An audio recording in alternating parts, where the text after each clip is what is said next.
ମନ୍ଦିରର ବାସ୍ତବ ଅର୍ଥ କ'ଣ? ମନ୍ଦିରରେ ଭଗବାନଙ୍କ ମୂର୍ତ୍ତି କାହିଁକି ସ୍ଥାପନ କରାଯାଏ?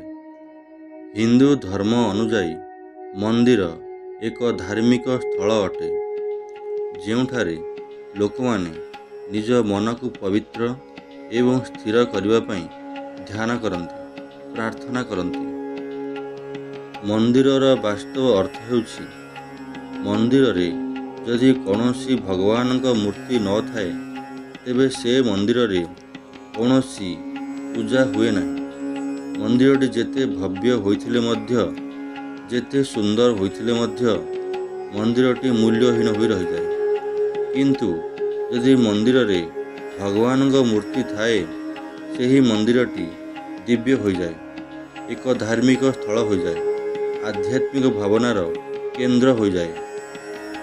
ସେହିପରି ଯଦି ତୁଳନା କରିବା ମନୁଷ୍ୟ ଶରୀରକୁ, ମନୁଷ୍ୟ ଶରୀରରେ ଯେତେ ପର୍ଯ୍ୟନ୍ତ ଜୀବନ ଥାଏ ତାହା ବହୁତ ମୂଲ୍ୟବାନ ହୋଇ ରହିଥାଏ। କିନ୍ତୁ ଯେତେବେଳେ ଶରୀରରୁ ଜୀବନ ଚାଲିଯାଏ, ଶରୀର ମୂଲ୍ୟହୀନ ହୋଇଯାଏ। ଅର୍ଥାତ୍ ଶରୀରରେ ଜୀବନ ଥିଲେ ଶରୀର ମୂଲ୍ୟବାନ ଅଟେ, ଶରୀରରେ ଜୀବନ ନଥିଲେ ତାହା ମୂଲ୍ୟହୀନ ଅଟେ। ଏଥିରୁ ଏହା ଜଣାପଡ଼େ ଯେ ଶରୀର ଏକ ମନ୍ଦିର ଭଳି ଅଟେ, ଜୀବାତ୍ମା ଭଗବାନଙ୍କ ମୂର୍ତ୍ତି ଭଳି ଅଟେ। ଏକ ମନ୍ଦିରରେ ଯେପରି ଭଗବାନଙ୍କ ମୂର୍ତ୍ତି ଥିଲେ ସେହି ମନ୍ଦିର ଦିବ୍ୟ ହୋଇଯାଏ, ସେହିପରି ଶରୀରରେ ଜୀବନ ଥିଲେ ଶରୀର ମୂଲ୍ୟବାନ ହୋଇଯାଏ। ଏହା ହେଉଛି ମନ୍ଦିରର ଏକ ବାସ୍ତବ ଅର୍ଥ। ଅର୍ଥାତ୍ ଯଦି ଆମେ ଏକ ମନ୍ଦିରକୁ ଦେଖିବା, ଆମର ଭାବନା ଏହିପରି ହେବା ଉଚିତ।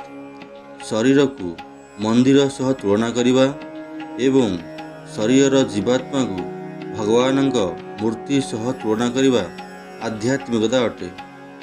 ଏହାର ତାତ୍ପର୍ଯ୍ୟ ଏହା କି ଯେ, ଯେପରି ଜୀବନ୍ତ ଶରୀରର କେନ୍ଦ୍ର ଜୀବାତ୍ମା ଅଟେ, ସେପରି ମନ୍ଦିରର କେନ୍ଦ୍ର ଭଗବାନଙ୍କ ମୂର୍ତ୍ତି ଅଟେ। ଅର୍ଥାତ୍ ଯେତେବେଳେ ଆମେ ମନ୍ଦିରରେ ଭଗବାନଙ୍କ ମୂର୍ତ୍ତିକୁ ଧ୍ୟାନ କରିଥାଉ, ସେତେବେଳେ ବାସ୍ତବରେ ଆମ ଶରୀରରେ ଥିବା ଜୀବାତ୍ମାକୁ ଧ୍ୟାନ କରିଥାଉ। ଧନ୍ୟବାଦ।